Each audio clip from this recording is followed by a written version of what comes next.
إن الحمد لله نحمده ونستعينه ونستغفره ونعوذ بالله من شرور أنفسنا ومن سيئات أعمالنا من يهده الله فلا مضل له ومن يضلل فلا هادي له أشهد أن لا إله إلا الله وحده لا شريك له وأشهد أن محمدا عبده ورسوله صلوات الله وسلامه عليه يا أيها الذين آمنوا اتقوا الله حق تقاته ولا تموتن إلا وأنتم مسلمون يا أيها الناس اتقوا ربكم الذي خلقكم من نفس واحدة وخلق منها زوجها وبث منهما رجالا كثيرا ونساء واتقوا الله الذي تساءلون به والأرحام إن الله كان عليكم رقيبا يا أيها الذين آمنوا اتقوا الله وقولوا قولا سديدا يصلح لكم أعمالكم ويغفر لكم ذنوبكم ومن يطع الله ورسوله فقد فاز فوزا عظيما أما بعد فإن أصدق الحديث كتاب الله تعالى وخير الهدي هدي محمد صلى الله عليه وسلم وشر الأمور محدثاتها وكل محدثة بدعة وكل بدعة ضلالة وكل ضلالة في النار. Allah subhanahu wa ta'ala mentions in the Quran وَنَزَّلْنَا عَلَيْكَ الْكِتَابَ تِبْيَانًا لِكُلِّ شَيْءٍ وَهُدًى وَرَحْمَةً وَبُشْرَى لِلْمُسْلِمِينَ. Allah Jalla wa Ala, He mentions, and we have sent down to you the book, meaning this Quran, explaining all things as a guidance and as a mercy and as a glad tiding to the believers, those who have Iman and those who submit to the will of Allah subhanahu wa ta'ala. This book, Ya Ikhwan, the book of Allah subhanahu wa ta'ala, which is His speech, the speech of Allah, within it we find anything and everything that we are going to need within our lives. And so Abu Dharr radiyallahu ta'ala anh, he said that the Messenger sallallahu alayhi wasallam had died, he passed away, and there was nothing, even the bird flapping its wings in the sky, except that the Messenger alayhi salam informed us about it. Meaning that there is nothing left except that the Prophet sallallahu alayhi wasallam, he taught us pertaining to its rulings and the things and gave us some information concerning it. And Salman al-Farisi radiyallahu anh, he was approached and he said, you know, your messenger, he has taught you everything, even how to relieve yourselves, meaning he has gone down to the minutest of details, mentioning everything to you. And this great companion radiyallahu anh, he wasn't shy. He said, yes, indeed, he has taught us everything. And then he mentioned some of the etiquettes that the Messenger sallallahu alayhi wasallam taught us with regards to relieving ourselves. Akramakumullah. Ikhwani, the point being that Islam, this religion of ours, which the Messenger sallallahu alayhi wasallam was sent with, it is applicable at all times and in all places and to every single individual. So Al-Islam, it is applicable and it is relevant to the farmer who is out in the villages and he has livestock and he has crops and this is his life and he doesn't know outside of this sphere. Al-Islam is applicable to him. Al-Islam is applicable on the opposite end of the spectrum to the billionaire businessman who is in the cities and he is engaged with the people. Al-Islam is applicable to his life as well. Al-Islam, my brothers, is applicable to our shuyukh, our respected elders in their lives. And to you younger brothers as well, those who are going through school, college, university. Al-Islam, this religion, the book of Allah and the sunnah of the Prophet sallallahu alaihi wasallam is applicable to you as well. And it's a great blessing from Allah subhanahu wa ta'ala that He sent the Messenger sallallahu alayhi wa sallam in this way to explain the book of Allah and the Sunnah to us. Allah subhanahu wa ta'ala says, لَقَدْ مَنَّ اللَّهُ عَلَى الْمُؤْمِنِينَ, that indeed Allah bestowed a great favor upon the believers. إِذْ بَعَثَ فِيهِمْ رَسُولًا مِّنْ أَنفُسِهِمْ, when He sent to them a messenger from amongst their own selves. A messenger from amongst their own selves. يَتْلُو عَلَيْهِمْ آيَاتِهِ وَيُزَكِّيهِمْ, reciting and relating to him his verses and purifying them. وَيُعَلِّمُهُمُ الْكِتَابَ وَالْحِكْمَةِ, and explaining and teaching them the book and the hikmah being the sunnah here. And what was their situation before? Allah subhanahu wa ta'ala mentions, وَإِن كَانُوا مِن قَبْلُ لَفِي ضَلَالٍ مُبِينٍ, when before this they were in a clear, manifest, they were astray, they were in error. And so it's a great blessing and a great mercy from Allah subhanahu wa ta'ala that He sent the Messenger sallallahu alayhi wa sallam explaining and reciting to us the book of Allah and guiding us through His Sunnah sallallahu alayhi wa sallam. And so, ikhwani, we need to take al-Islam as a reference point. We need to take the book of Allah and the Sunnah as a reference point, as a yardstick, as a situation, as something that we can turn back to, as a rock that we can rely upon. Because if we don't do this, ikhwani, we are going to be led astray and left to the whims and the desires of mankind. Allah subhanahu wa ta'ala says, Ya ayyuhal ladhina amanu, ati'u Allah wa ati'u Rasul wa ulil amri minkum. O you who have attained, O you who profess faith and you believe, obey Allah and obey His Messenger and those in authority amongst you. فَإِن تَنَازَعْتُمْ فِي شَيْءٍ, and if you differ in anything, not just in affairs of the religion, but in anything, the dunya affairs or the deen affairs as well, what should you do? فَرُدُّوهُ إِلَى اللَّهِ وَالرَّسُولِ, refer it back to Allah and the Messenger. إِن كُنتُمْ تُؤْمِنُونَ بِاللَّهِ وَالْيَوْمِ الْآخِرِ, if you truly believe in Allah and the last day. ذَلِكَ خَيْرٌ وَأَحْسَنُ تَأْوِيلًا, this is best, and best in terms of outcome and best as a way as well. Ikhwani fillah, we come across these ayat day and night, and yet subhanallah, many of us, we don't actualize these ayat. So when we differ in anything, then we often refer it back to our own whims and our own desires. When we are faced with a situation, then very rarely do we turn back to the book of Allah. Very rarely do we turn back to the sunnah of the Messenger sallallahu alayhi wa sallam. And ikhwani, it's upon us to respond to Allah and His Messenger. This is why Allah subhanahu wa ta'ala says, Ya ayyuhal ladhina amanu stajibu lillahi wa lirrasul idha da'akum lima yuhyikum. O you who believe, respond to Allah and His Messenger when they call you to that which gives you life. The thing which Allah and His Messenger sallallahu alayhi wa sallam are calling us to, it gives life to the hearts. It gives life to the souls. And if you turn away, then we know, مَنْ أَعْرَضَ عَنْ ذِكْرِي فَإِنَّ لَهُ مَعِيشَةً ضَنْكًا, that whoever has or whoever turns away from my remembrance, he's going to have a constricted, stressful life. This is the situation, ya ikhwan. And then in the next part of the ayah, Allah subhanahu wa ta'ala says, وَاعْلَمُوا, and know. And O you people, know with full certainty, أَنَّ اللَّهَ يَحُولُ بَيْنَ الْمَرْءِ وَقَلْبِهِ, that Allah subhanahu wa ta'ala comes between a man and his own heart as well. That Allah subhanahu wa ta'ala knows what your own soul is whispering to you. Allah subhanahu wa ta'ala knows what your desires are. Never think that Allah Jalla wa Ala is unaware. And this ayah, ya ikhwan, it doesn't mean that Allah subhanahu wa ta'ala literally comes between a man and his own heart. Such that would mean that Allah Jalla wa Ala is within His creation. ar-rahmanu ala al-arsh istawa.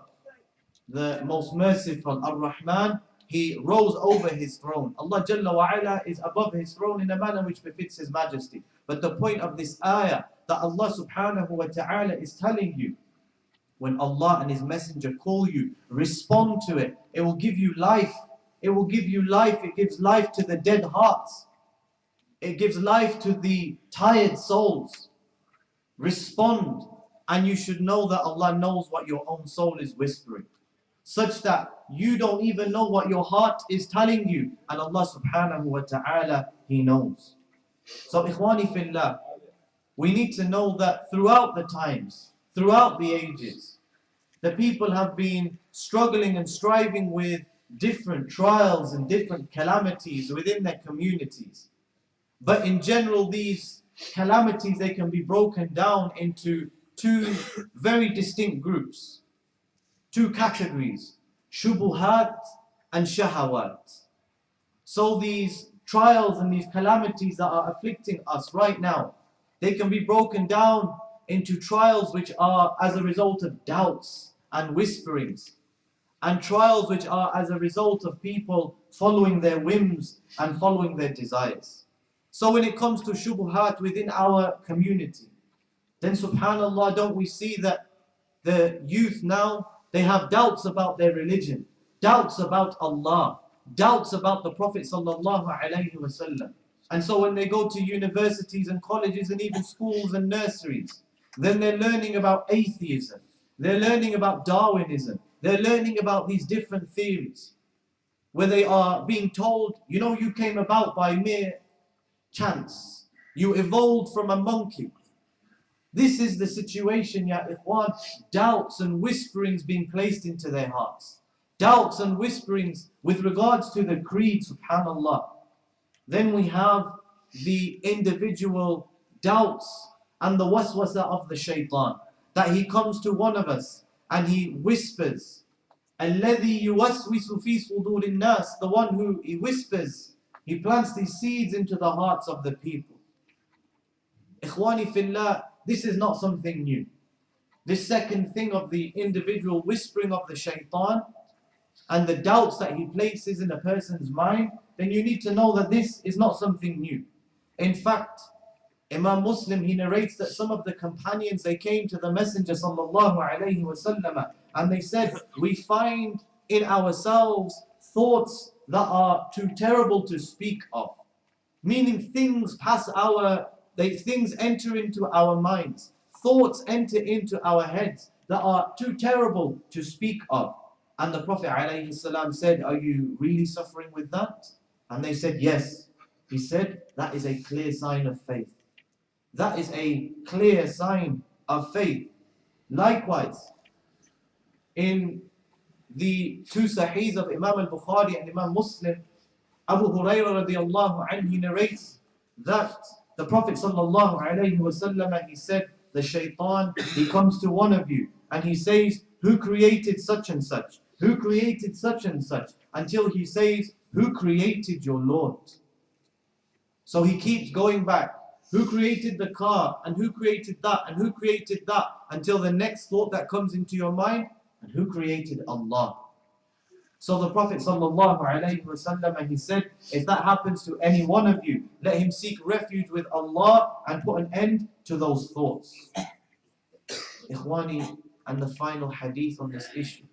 Ibn Abbas radiallahu anhuma, he says that a man came to the Messenger sallallahu alaihi wasallam and he said, I have thoughts in my mind that I would rather be burnt to a cinder, burnt to a coal, burnt to ashes than to actually speak about them. And the Prophet sallallahu alaihi wasallam, he said, praise be to Allah who has reduced the actions and the power and the plots of the shaitan to mere whispering. Praise be to Allah who has reduced the plots of the shaitan to mere whispering.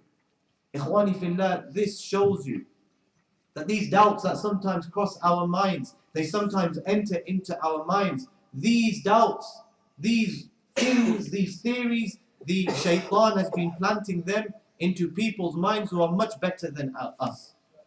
And the Prophet ﷺ said, this is a sign of clear faith. How is this the case? that a doubt like this enters into your mind and the Messenger of Allah says this is a sign of clear faith? Ikhwani, I present you the example. A thief is shown two houses.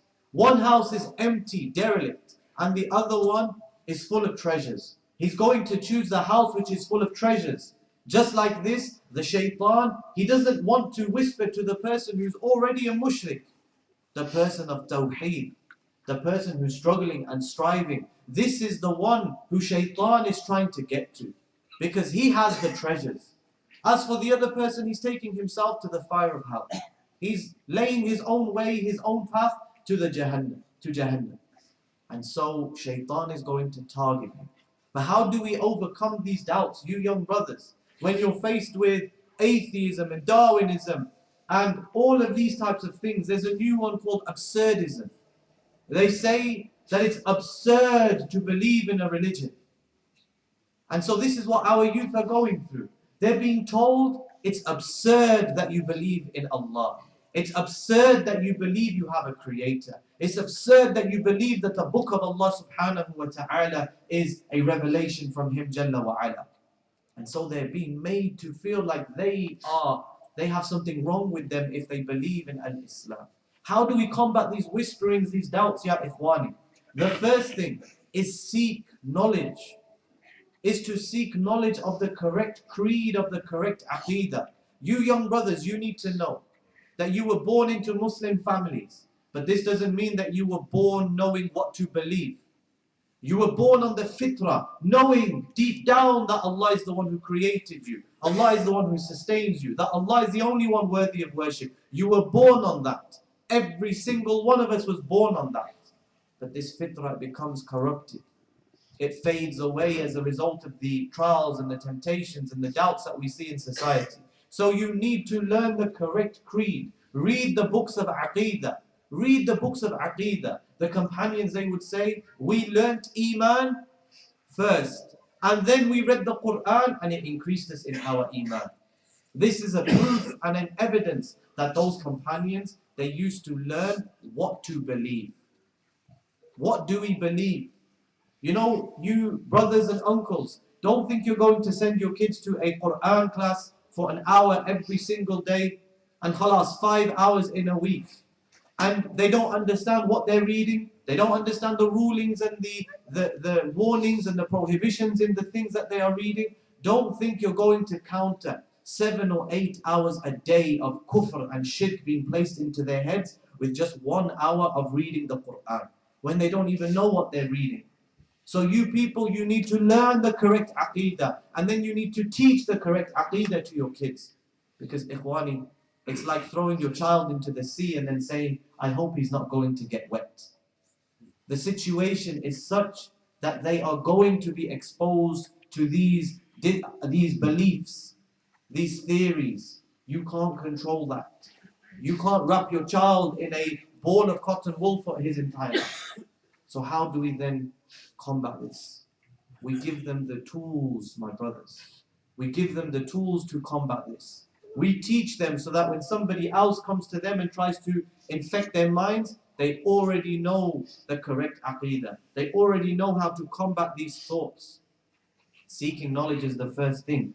The next thing, ya ikhwan, is seeking refuge with Allah. Like the Prophet sallallahu alaihi wasallam mentioned. And this is why he would regularly say, Allahumma ya muqallib al-qulub, thabbit qalbi ala dinik. O Allah, O turner of the hearts, make my heart firm upon your religion. And so we need to constantly make dua, seeking refuge from these trials and these temptations. The third thing, and I say this directly to you brothers in college and university and those people who are of the younger generations, don't become arrogant. How many times, subhanallah, does a person become arrogant and he takes his own intellect as the criterion between right and wrong? So when he can't understand something from the religion because of his own ignorance, khalas, he leaves it and he abandons it. And so he follows science. You brothers, you need to know, just because you don't know the answer, it doesn't mean there isn't an answer. And it's okay if a doubt comes to you, for you to say, you know what, I don't know how to deal with this doubt right now, but I'm going to look into it and I'm going to seek knowledge. For wallahi, there is no imperfection in al-Islam. If I don't know it or you don't know it, that doesn't mean it doesn't exist. It doesn't mean that the answer is not out there. So don't become arrogant, my brothers. You are going to find doubts. You're going to find these situations raised where you don't know the right answer. But that's okay. And it's not a reason for you then to reject the entire religion. And finally, ikhwani fillah, with regards to this issue, control your thoughts. The Messenger alayhi salam says, let him seek refuge with Allah and then put an end to those thoughts. Put an end to those thoughts. This means, my brothers, we cannot control the thoughts that come into our minds, but we can control the thoughts that we ponder over. We cannot control what enters into our mind, but wallahi, we all have the ability to control what we think about, what we ponder over, and what goes through our minds, and it goes round and round. So we have to take control of these things. These are the shubuhat, my brothers. What about the shahawat? What about the desires? For subhanallah, look around in our community. Look at the issues that we are facing within our community. So many of them are down to the following of the whims and the following of the desires. You young brothers, YOLO, we all heard of this. YOLO, you only live once, as they say. This is what we find from the rap artists. And you elders, if you're not aware of this, it shows you you're not in touch with your kids. You need to wake up before you lose them. They're being fed YOLO. You only live once. So you know what? Go and do whatever you like. Go and do what you please. And this shows you, ikhwani, if you don't know that your kids are coming across things like YOLO, you need to wake up before they slip out of your hands. You need to get back in touch. You need to sit them down and say, listen, what's going on? Show me what's going on. Tell me what's going on in your life. Talk to them. Because wallahi, if you don't become their friend, they're going to take somebody else as a friend. Allah subhanahu wa ta'ala says, أَفَرَأَيْتَ مَنِ اتَّخَذَ إِلَهَهُ هَوَاهُ. Have you seen the one who he takes his own desires as his ilah, as his God? Have you seen the one whom Allah has taken, who takes his own desires as an ilah besides Allah? And so Allah subhanahu wa ta'ala misguides him. And he places a seal upon his seeing and his hearing. And upon his heart there is a covering. Ikhwani fillah, if we continue to take our desires as an ilah with Allah subhanahu wa ta'ala, number one, this is shirk with Allah subhanahu wa ta'ala. Number two, Allah will place a covering over our sight, over our hearing, and over our hearts as well. And then who's going to guide us after Allah subhanahu wa ta'ala? So you young brothers, and it's not unknown that we are in Alum. We look at the gangs around us. You see the gang warfare. Every other day it seems that somebody's being shot. Seems that somebody is being stabbed. You need to ask yourselves, ikhwani, you young brothers, is this the life that I want to lead? Is this the lifestyle that I want to have? Constantly looking over my shoulder, not feeling safe in my house, not feeling safe with my family. Is this the lifestyle that you want, brothers? Is this the lifestyle that you want, you young brothers? Because wallahi, yes, they may have nice cars. Yes, they may have nice clothes. But let me tell you, they live the filthiest of the lifestyles. Constantly looking over his shoulder. No happiness, no tranquility in his life. Why? Allah mentions, وَمَنْ أَعْرَضَ عَنْ ذِكْرِي فَإِنَّ لَهُ مَعِيشَةً ضَنْكًا. Whoever turns away from my remembrance is going to have a difficult, constricted life. Forget the Ferraris and the Porsches outside. Allah Jalla wa Ala is going to give you this disgraceful and this difficult life. This is in this life. وَنَحْشُرُهُ يَوْمَ الْقِيَامَةِ أَعْمَى. And on Yawm al-Qiyamah, we're going to resurrect him. What's his situation going to be? He's going to be blind. Blind on Yawm al-Qiyamah. And then he has the arrogance to go and complain. قَالَ رَبِّ لِمَ حَشَرْتَنِي أَعْمَى وَقَدْ كُنْتُ بَصِيرًا. Oh Allah, why have you resurrected me blind on this day, when in the dunya I could see? Allah is going to say, just like this, our ayat came to you. Our verses came to you. Our signs came to you. فَنَسِيتَهَا. And you just forgot them and you turned away. I'm a gangster. وَكَذَلِكَ الْيَوْمَ تُنْسَى. And like that, today, you're going to be forgotten about as well. When you need Allah, when Allah subhanahu wa ta'ala was there for you, and He provided for you, and He gave you chances to change, and you never changed. And then on Yawm al-Qiyamah, when you need Allah, when you need the mercy of Allah, Allah Jalla wa Ala is going to turn away from you, and you're going to be forgotten as well. Ask yourself, you young brothers, is that what you want? Is the car worth it? Is the house worth it? Are the clothes worth it? Ask yourself if that's worth it. For wallahi, it's not worth it. We see the trials of the drugs, ya ikhwan, ruining our lives, ruining our families, destroying our communities. Ikhwani fillah, ask yourselves and be people of intellect. We see the nice cars driving around and the brothers are unemployed. On one side claiming from the government, on the other side driving 50, 60,000 pound cars. It doesn't take a genius to work out that this money is haram. It doesn't take a genius to work out that this money is impermissible, this money is impure, it is filthy. And then they come when their families break down, they come and they come to the Masjid and they say, look, we need you to do something to help our families. We need you to do something. My child, he's turned to drugs. Subhanallah. I'm making dua and it's not being answered.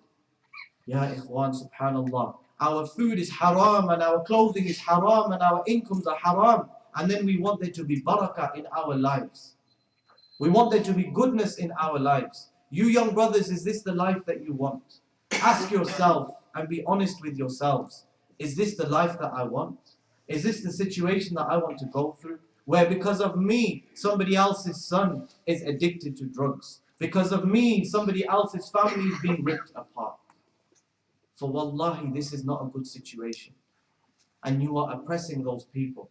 And the Messenger sallallahu alayhi wa sallam mentioned, fear the dua of the oppressed. Because there is no hijab, there's no barrier between it and Allah subhanahu wa ta'ala. And it takes one dua.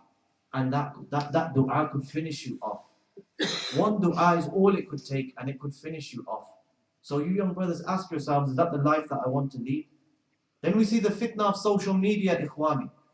The fitna of social media. And we see the effects of that in our communities as well. Where the people, number one, when it comes to the religion, they are ignorant and they think that they are spreading the religion, but they are spreading misguidance.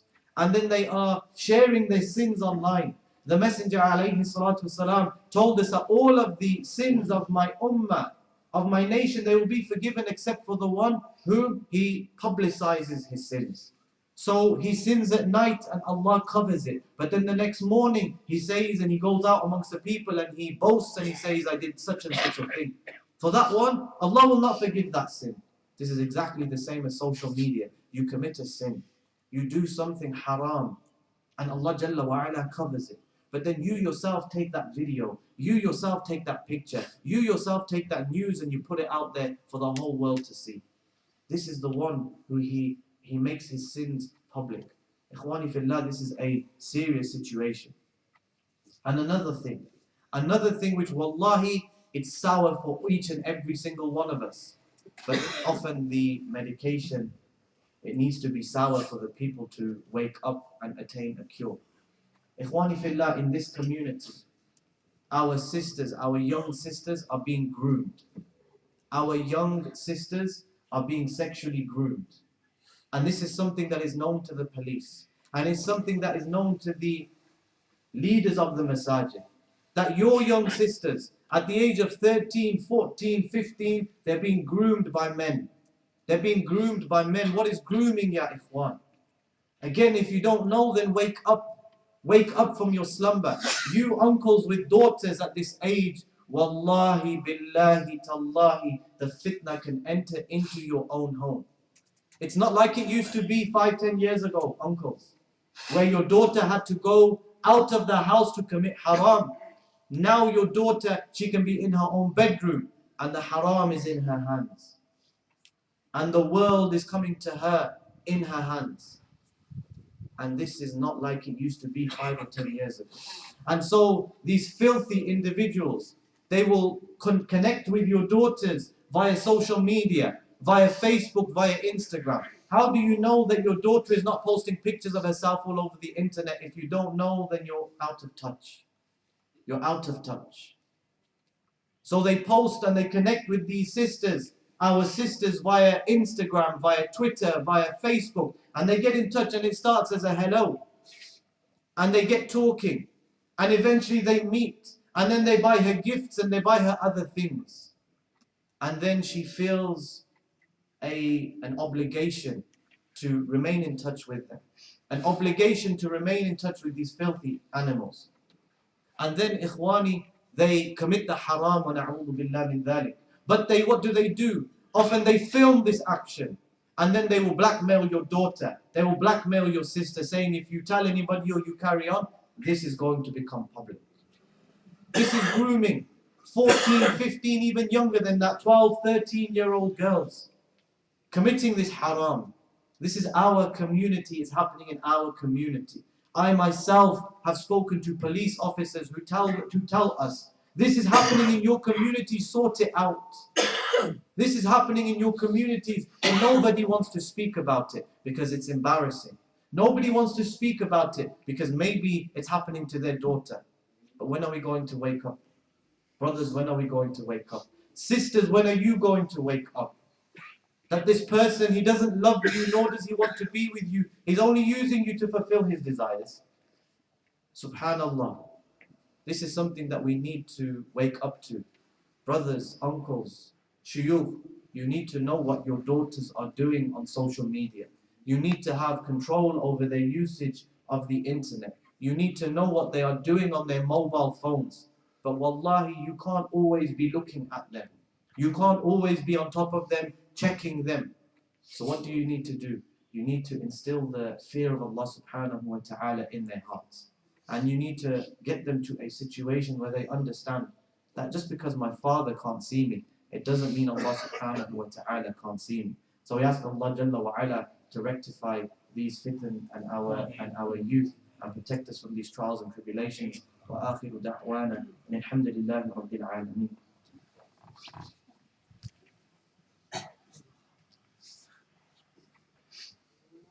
بسم الله الحمد لله والصلاة والسلام على رسول الله وعلى آله وأصحابه ومن والاه. Ikhwani, we don't want to paint an entirely negative picture, especially for our young brothers. For wallahi, there is a lot of good within our communities, but the good is mixed with evil. And so you young brothers, you need to be aware, and you young sisters, you need to be aware of the correct path so you can follow it. And you need to be aware of the misguidance so you can stay away from it. But this doesn't come except by having knowledge of the Book of Allah, except by having knowledge of the Sunnah of the Messenger sallallahu alaihi wasallam. And you young brothers, this is an invitation to you young brothers. If anybody feels that they are in this situation and you need somebody to talk about, wallahi, don't think that you can't come and talk to the elder brothers. Don't think that, you know, the Maulvi on the minbar, he doesn't know the situation, because we grew up amongst you. We grew up in this community, and so maybe our shuyukh don't necessarily know, but the younger brothers, they know. And so don't think that it's wrong for you to reach out to one of the younger brothers, regardless if he has a beard or if he doesn't have a beard, and seek advice and seek help. Likewise for the sisters as well. If you're going through these situations, reach out to somebody and don't struggle and suffer alone. But ultimately, you need to know that when you have nobody else, you have Allah subhanahu wa ta'ala. And so the most important thing is that we turn back to Allah Jalla wa ala. Subhanaka Allahumma wa bihamdika ashhadu an la ilaha illa ant nastaghfiruka wa natubu ilayk wa aqimus salah.